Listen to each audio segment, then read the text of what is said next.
O'sha akalar kommunizm sentridagi uyimizni 1 sotiga 1,5 million so'mdan chiqarganmiz. Ya'ni 1 sotiga 1,5 million so'm.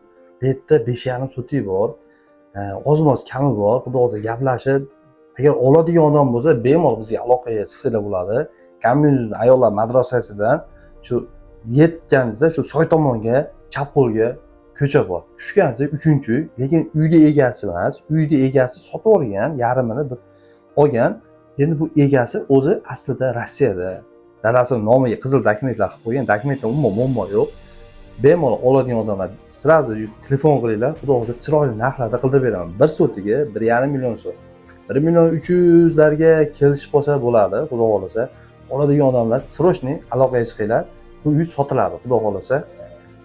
Biz o'tgangi videoda jiddiy aylashmovchilik bo'lib, tushunmay qoldi ko'pchilik. To'g'ri, 5,5 sotik bu 1,5 million so'mga zo'r. Ochakalar uy olmoqchi bo'lgan tanishiga srochniy tarqatib qo'yasizlar va uy sotadigan odamlar srochniy aloqaga chiqinglar. Xudo o'zi klientlarim bor yo'lni bo'yidan, shunaqa uylar sotiladigan bo'lsa srochniy aloqaga chiqinglar, klient bor.